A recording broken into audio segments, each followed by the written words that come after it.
Hello friend, welcome to the WellPath channel. Today we are going to be talking about Queen Amina of Zazzau, a 16th century warrior queen, daughter of Turunku Bakwa, who founded the kingdom of Zazzau. This was an era that valued martial prowess. Amina chose to sharpen her skills on the battlefield rather than traditional domestic path. After her mom's death, the crown was passed to her brother Karama.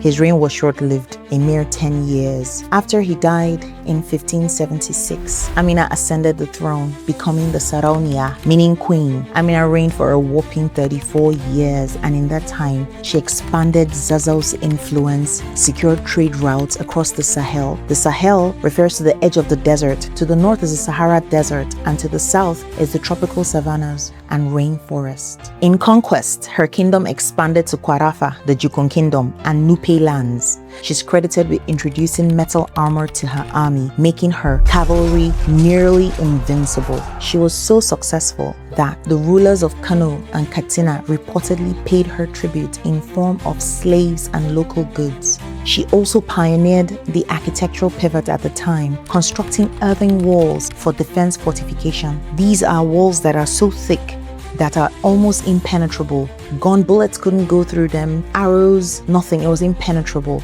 To this day, we have evidence of these walls in places like Zaria and some other northern regions. We call them Ganuwar Amina. It means Amina's walls. Her economical impact is unrivaled. She encouraged trade in merchandise like kola nuts, textiles, horses, and so many other things, making Zazzau the primary center for the trans-Saharan trade in central Sudan region. While some aspects of her life have blended into folklore, legends, and myth, she remains a symbol of female strength and leadership, and she will always be remembered by the epithet, the warrior queen.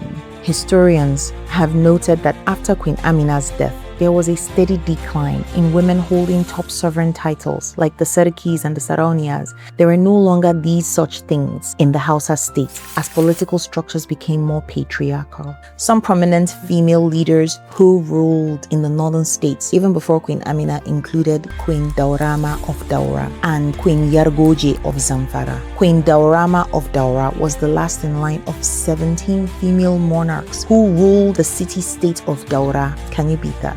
Queen Yargoje of Zamfara ruled the kingdom of Zamfara, also in the 16th century. Often compared to Amina, her legacy was moving the capital of Zamfara to Dutsi, a move that consolidated her kingdom's power, maintaining their independence of her people. After the 16th century, several factors led to the decrease in female monarchs: the rise of the caliphates, the spread of a more orthodox interpretation of Islam through the 19th century jihads, shifted political authority almost exclusively to men. Traditional titles remained, however, like the Iya, the Magira, that is the Queen Mother. Now, this was more of an advisory role. It wasn't executive at all. They couldn't do much with it. All they could do was just give advice, help the young women in the community, in the society. They were highly respected, but no longer as influential as they would have been if they remained in executive roles. Now remember, I mentioned the jihad movement. Let's talk a bit about that.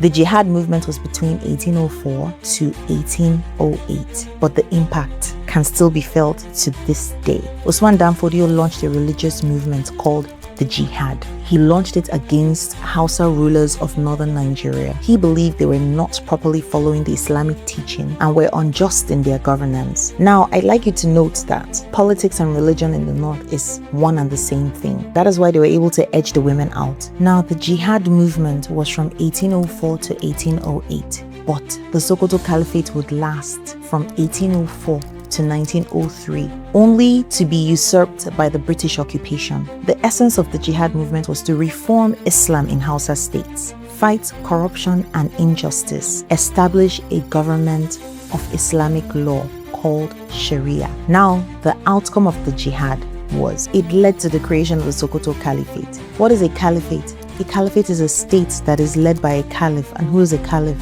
An Islamic leader and a political leader. The largest and most influential empires in West Africa in the 19th century. It is significant for us to talk about the jihad, the establishment of the caliphates, the rule of the north using that style of government where they have local rulers like the emirs. Even though now, in present time, the emirs are not politically influential, but they're still very highly respected. They are highly respected, highly regarded. They still have their ceremonies, their festivals. It's so beautiful to behold. We have to tie everything together because I'm trying to connect how it is that there has been a decline in people as influential as Amina was back in the day to this era that we're in. The patriarchy would love for women to just be followers, but women can be leaders too. Based on evidence from history, we've seen the queens of old. We've seen people that even followed in the footsteps of their father, like Nana Asma'u, Dan Fodio's daughter.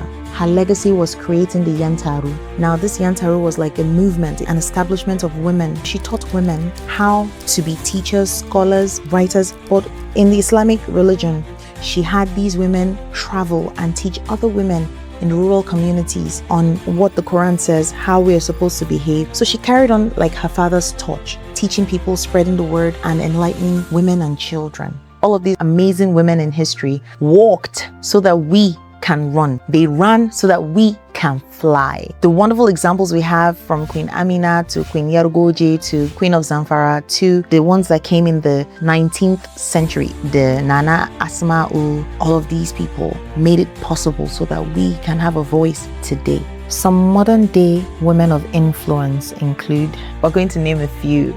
I'll name some of my heroes. You can let me know who your heroes are. We've got Amina J. Mohammed, Deputy Secretary General of the United Nations. Also, the former Nigerian Minister of Environment. She is the global voice on sustainable development and climate action. Another is Hadiza Bala Usman, former Managing Director of the Nigerian Ports Authority. We've got Zainab Ahmed, former Minister of Finance, Budget and National Planning. Finally, Sa'adatu Modibo Kao, the journalist and media executive. These are today's women shaping society just in more modern spaces. They are my heroes and maybe your heroes too. If you've enjoyed this series, please like and subscribe. Engage with the content. Let us know more female leaders that you would like us to talk about. Let us know the people that have influenced you positively, the people that you revere and you respect in history. Even modern day, let us know all of these women and celebrate them. Thank you for watching. Please follow us, like, subscribe.